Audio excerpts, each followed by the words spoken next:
Good afternoon, and thanks for joining us Across the Fence. I'm Fran Stoddard. When Jack and Lydia Clemmons moved to Vermont to take professional jobs at the medical center in Burlington in 1962, they took a plunge and bought a 148-acre farm in Charlotte. There they raised 5 children, worked the land, and were deeply engaged in the community, from the PTA to the Rotary, to helping start a League of Women Voters there.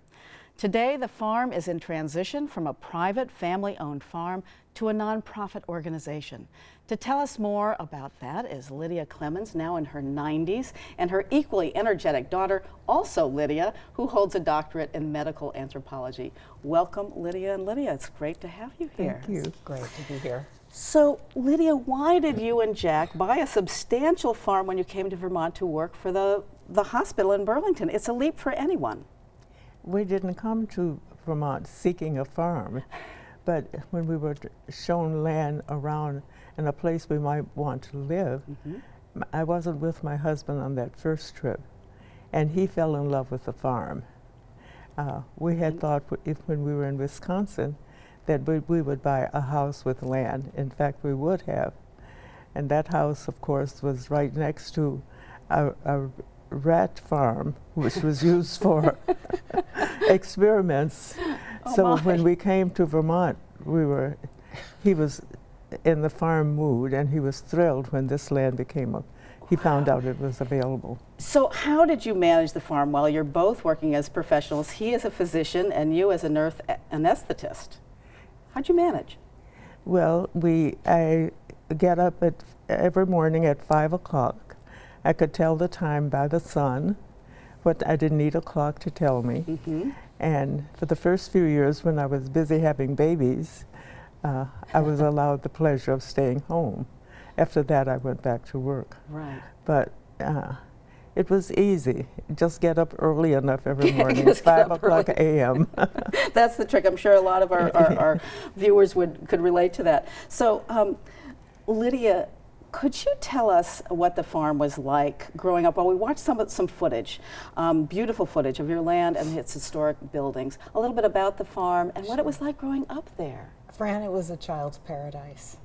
And we went to school, Mom and Dad went to work every day. But after school and weekends was on the land. We knew every inch of that land. It was a subsistence farm. So everything that we ate as a family was grown on the farm. So let's take a look at this footage. Yeah, here we go. There you see the beautiful prime agricultural land, hay fields, organic crops in rotation. You're also now seeing the big barn, the forest. Mom, remember the forest? It was a wonderful place for the family to come and do picnics. We'd spend the entire day in that forest. Right now, it is in forest management. We manage the invasives. We harvest the softwoods and hardwoods. And it was just, again, a fantastic place to grow up. That's a 60-acre forest there. And we spent a lot of time in that place as we were kids.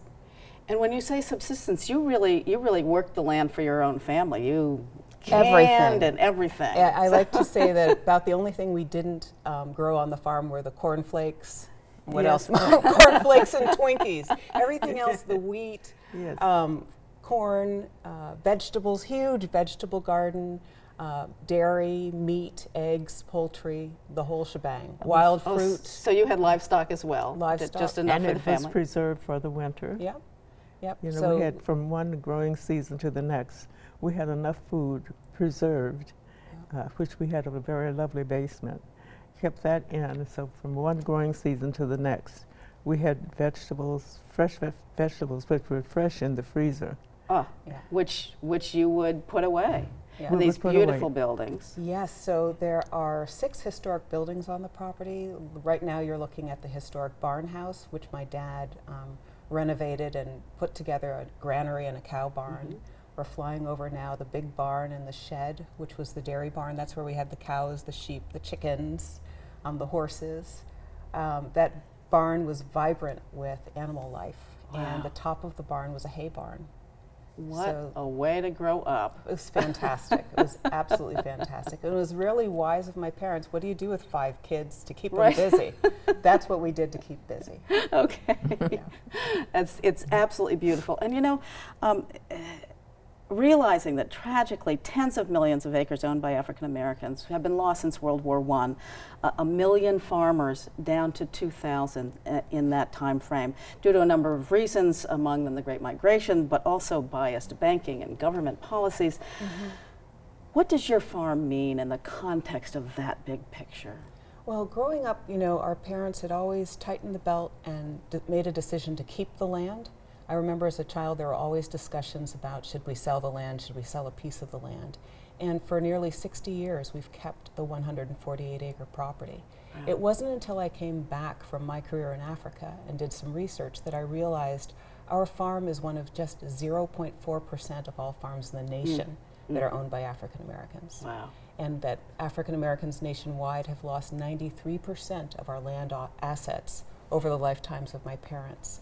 So those statistics alone convinced the family we have to hang on to this property. Right.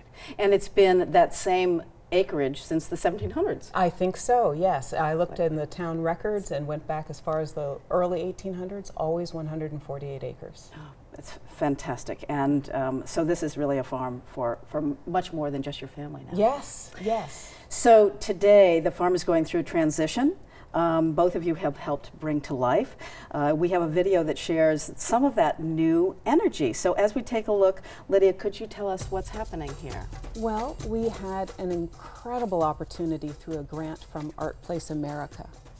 And Art Place America gave us $350,000. It was a very competitive national grant, over 1,000 applicants. We were one of 23 in the nation who won the grant.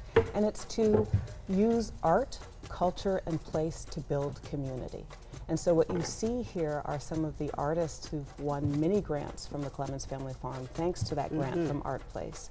We have artists who are painters, musicians, culinary artists, dancers, and they bring their art, their culture, and their skills to the farm as a way to build community across the differences of race and culture. And I think it's so important in these times to have a place dedicated to that, where people of different cultures, races, ethnicities can come together and feel like they're home. It's a sense of place. Absolutely, and I've been there when there have been some of these events that are just fabulous. And joining us now is Lynn-Ellen Schmoller. Yes. Okay, Senior Agricultural Business Development and Working Lands Program Manager for the Vermont Agency of Agricultural Fruit and Markets. Quite a title. She is also a dancer and lecturer of dance at UVM, and you're involved in some of these activities at the farm. So how would you describe the importance of the Clemmons Family Farm? Well, I think it's just critically important that there is a place in Vermont that people know where they can come and make art, be in a space that's inclusive culturally. I think that diversity piece is really important. It is extraordinary that Lydia has been able to convene artists around Vermont, African Americans in particular, in all these different modalities. So there's dance, there's painting, there's sound healing, there's music.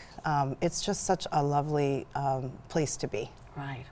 And Lydia, and it is still an active farm. We just want to make clear that you're still doing that. So a little bit about where the farm is going, the farm piece is going now. Right, well, we've been, again, blessed with support from the USDA and the Natural Resources Conservation Services. We recently got a hoop house, which we've just constructed. That will be the future home of organic African diaspora crops for our culinary heritage program. We have, again, the rotating organic crops, soy, wheat, beans. This year's crop is pumpkin, and also the organic hay, which has been there since the 1700s. We always have organic hay every year. Wow. And Lynn-Ellen, I heard that you recently had a site visit there, both for your job and just to check the place out. What was that like for you? What did you experience there, and what are you imagining this place can become? Yeah, so in my work, which is really fun, I get to go around the state and look at prospective businesses that might be interested in becoming part of a Working Lands funding. And you know, the spot with Lydia in our walk was just magnificent. So it's almost 150 acres, Right. and there's our slopes. There is potentially natural amphitheaters, hay fields, organic crops. So as a dancer, for me, you know, immediately I'm thinking site-specific. I'm seeing bodies across the landscape. I'm seeing musicians coming in from the forest and the trees. It's just a really exciting, I think, opportunity for making art.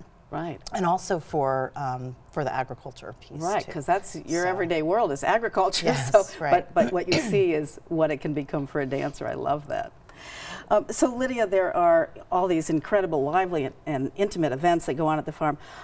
Tell us about what kinds of events might be offered in the future. Well, right, the coming weekends we have sound healing, as Lynn Ellen had mentioned. We have painting with a wonderful Julio Desmont, who's originally from Haiti.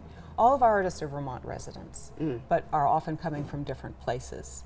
And are now in Vermont, bringing painting, sound healing, dancing. We have a speaker series coming up, a children's music and storytelling class with Michael Dyke, who's originally from Jamaica. Jamaica, right. And so a lot of different things. And we're always open for suggestions from the community or artists who come by and say, I can offer this. So it's lovely to have the opportunity to be open and to welcome new ideas also. So how can viewers find out more about the farm? Address Our phone number? website, www.clemmonsfamilyfarm.org. It's a thick website. People can dive in and spend days there. There's storytelling, photos, a lot of information. Yeah, I love it. And the phone number was also on your screen, so people can also call there. There's actually like leave a message. It's an incredibly rich. If you're interested in family history, it is amazing what you've done just in that way. So very inspiring. Thank you so much, Lynn Ellen. Thank you for coming, and Lydia and your mom me. Lydia also. Thank you. Thanks to her for coming in today, and thank you for joining us across the fence. I'm Fran Stoddard.